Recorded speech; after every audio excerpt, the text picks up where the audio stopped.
Est-ce que vous payez trop d'impôts pour votre Airbnb sans le savoir? Les impôts, c'est compliqué, on ne nous l'enseigne pas à l'école, donc c'est pour ça qu'il faut bien se renseigner pour éviter de donner inutilement de l'argent à l'État. La loi vous autorise à optimiser votre fiscalité, donc le montant de vos impôts, de façon totalement légale, et je vais vous expliquer ça dans cette vidéo. Aujourd'hui, je vais vous expliquer la différence entre le régime micro et le régime réel, dans quelles conditions chacun de ces deux régimes s'applique et comment vous pourriez potentiellement arriver à un impôt de 0.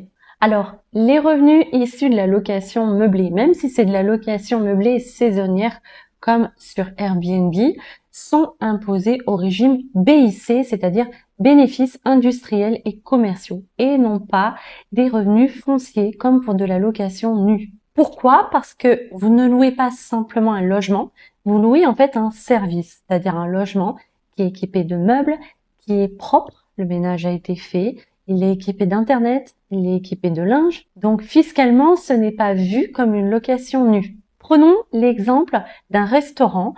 Si vous commandez une entrecôte et des frites, vous ne paierez pas le prix d'une entrecôte plus le prix des pommes de terre, vous allez payer le prix du service, d'avoir un plat qui est préparé pour vous et qui vous est servi à table. Pour un logement meublé, c'est la même chose. Vous ne payez pas le prix d'un logement plus des meubles, vous payez le service d'avoir un logement qui est complètement prêt pour vous et que vous n'avez plus qu'à venir et poser vos valises. Donc c'est considéré comme un service et c'est pour ça que ce n'est pas le même régime que de la location nue. Alors quand vous avez le statut de loueur meublé non professionnel, c'est-à-dire que l'essentiel de vos revenus ne provient pas de la location meublée, vous avez le choix entre deux régimes, le régime microbique et le régime réel. Pour avoir droit de bénéficier du régime microbique, il faut que vos recettes annuelles soient inférieures à 15 000 € pour un logement non classé et à 77 700 € pour un logement classé. Alors, je vous ai mis en description le lien du site qui répertorie les organismes de classement. Si vous souhaitez faire classer votre logement, ça va surtout vous permettre en fait d'avoir un abattement au régime microbique plus élevé que pour un logement non classé et, selon les communes, d'avoir un abattement de CFE. Je vous l'ai expliqué dans cette vidéo, je vous invite à la regarder. Alors revenons maintenant au plafond de recettes. Les montants que je vous ai indiqués correspondent à des recettes brutes, donc y compris les commissions Airbnb, les frais de ménage, tous les frais que vous avez ajoutés. Donc en fait, c'est pas 15 000 € que vous percevez réellement, c'est 15 000 € de recettes brutes. Par exemple, votre voyageur paye 1 000 €, Airbnb prélève 180 € et vous verse 820 €. Fiscalement, votre recette, elle est de 1 000 €.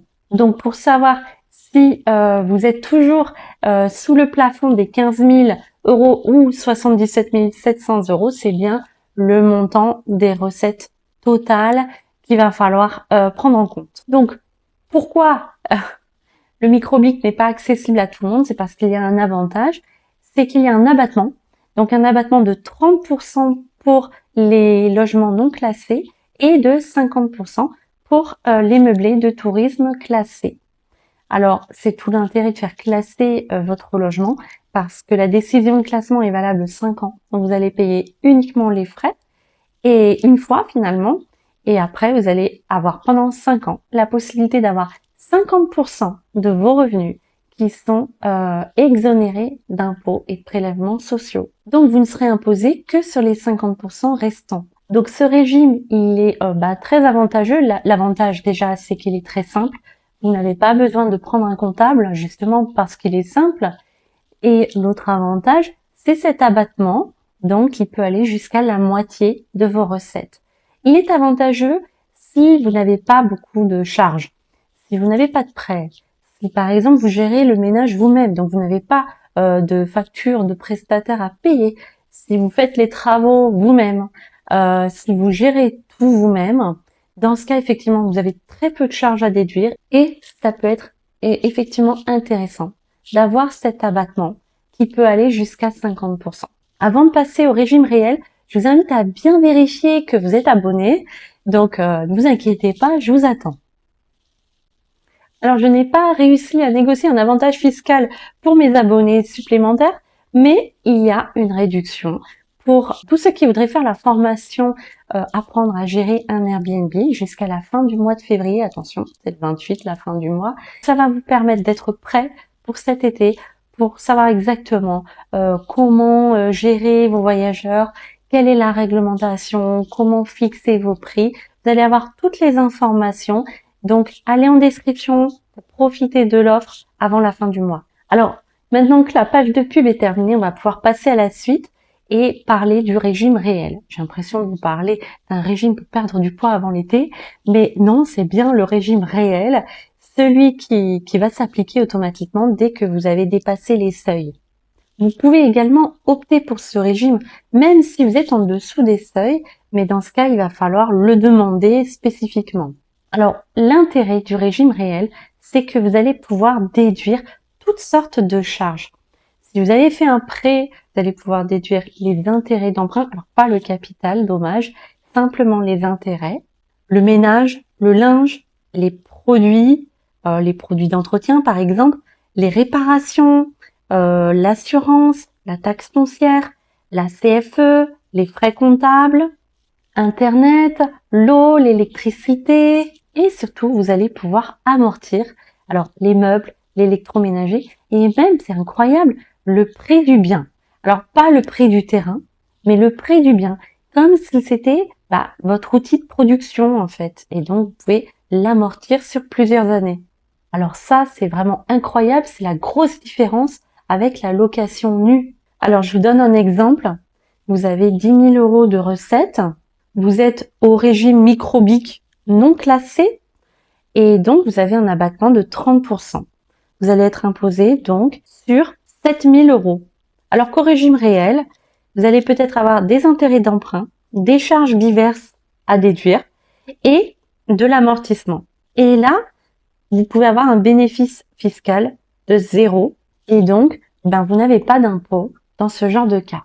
Alors, je sais que YoYo est en train de me dire « Oui, mais on réintègre les amortissements à la revente. » Alors oui, effectivement, depuis 2025, on réintègre, oui. Mais finalement, vous avez conservé votre trésorerie du coup pendant toutes ces années-là.